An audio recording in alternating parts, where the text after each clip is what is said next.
The Badshahi Mosque was built between 1671 and 1673 by the Mughal Emperor Aurangzeb. The mosque is an important example of Mughal architecture, with an exterior that is decorated with carved red sandstone with marble inlay. It remains the largest mosque of the Mughal era and is the third largest mosque in Pakistan. In 1799, during the rule of Ranjit Singh of the Sikh Empire, the mosque's courtyard was used as a stable and its hujras, cells, as soldiers' quarters.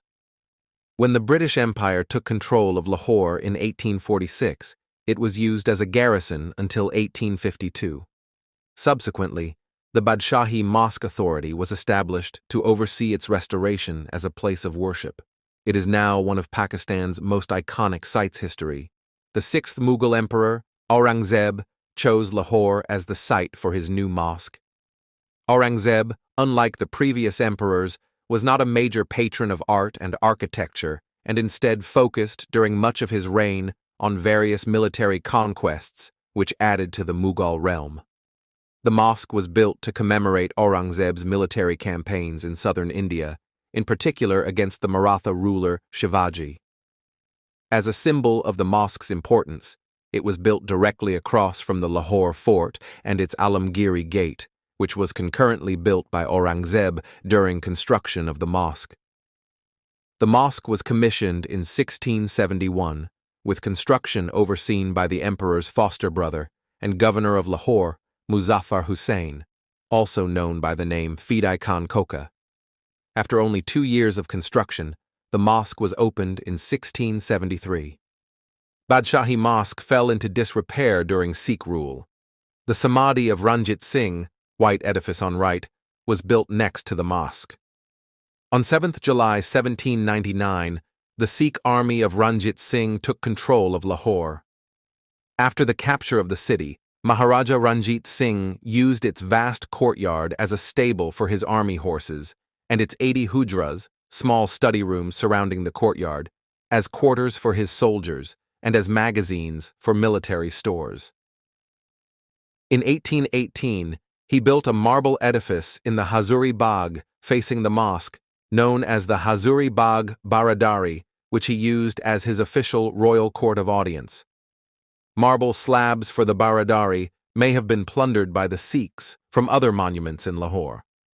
In 1839, after his death, construction of a samadhi in his memory was begun by his son and successor, Karak Singh, at a site adjacent to the mosque. During the First Anglo-Sikh War in 1841, Ranjit Singh's son, Sher Singh, used the mosque's large minarets for placement of zamburas, or light guns, which were used to bombard the supporters of Chand Kaur, who had taken refuge in the besieged Lahore fort. In one of these bombardments, the fort's Diwan-e-Am Hall of Public Audience was destroyed, but was subsequently rebuilt in the British era. During this time, Henri de la Ruche, a French cavalry officer employed in the army of Sher Singh, also used a tunnel connecting the Badshahi Mosque to the Lahore fort to temporarily store gunpowder. British rule. In 1849, the British seized control of Lahore from the Sikh Empire. During the British Raj, the mosque and the adjoining fort continued to be used as a military garrison.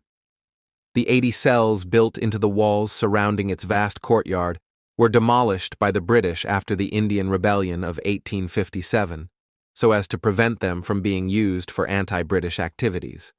The cells were replaced by open arcades known as dalans. Because of increasing Muslim resentment against the use of the mosque as a military garrison, by the help of Khan Bahadur Nawab Barkat Ali Khan, the British set up the Badshahi Mosque Authority in 1852 to oversee the restoration and to re-establish it as a place of religious worship. From then onwards, piecemeal repairs were carried out under the supervision of the Badshahi Mosque Authority. The building was officially handed back to the Muslim community by John Lawrence, who was the Viceroy of India.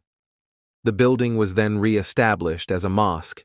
In April 1919, after the Amritsar massacre, a mixed Sikh, Hindu, and Muslim crowd of an estimated 25,000 to 35,000 gathered in the mosque's courtyard in protest. A speech by Gandhi was read at the event by Khalifa Shuja-ud-Din, who would later become Speaker of the Provincial Assembly of the Punjab. Extensive repairs commenced from 1939 onwards, when Sikandar Hayat Khan began raising funds for this purpose. Renovation was supervised by the architect Nawab Alam Yar Jung Bahadur. As Khan was largely credited for extensive restorations to the mosque, he was buried adjacent to the mosque in the Hazurri Baag. The main edifice at the site was also built from red sandstone and is decorated with white marble inlay. The prayer chamber has a central arched niche with 5 niches flanking it, which are about 1/3 the size of the central niche. The mosque has 3 marble domes, various views of the Badshahi Mosque, clockwise from top, the mosque standing across the Hazurri Baag from Lahore Fort, an internal view of the mosque, an evening silhouette, the tomb of Allama Iqbal located north of the mosque's gateway, a panoramic view of the mosque, and a view of the mosque from the Alamgiri Gate. The mosque is located adjacent to the walled city of Lahore, Pakistan. The entrance to the mosque lies on the western side of the rectangular Hazurri Baag and faces the famous Alamgiri Gate of the Lahore Fort, which is located on the eastern side of the Hazurri Baag. The mosque is also located next to the Roshnai Gate, one of the original 13 gates of Lahore, which is located to the southern side of the Hazurri Baag, Badshahi Mosque as seen from Lahore Fort. Near the entrance of the mosque lies the tomb of Muhammad Iqbal, a poet widely revered in Pakistan as the founder of the Pakistan movement, which led to the creation of Pakistan as a homeland for the Muslims of British India. Also located near the mosque's entrance is the tomb of Sir Sikandar Hayat Khan, who is credited for playing a major role in preservation and restoration of the mosque.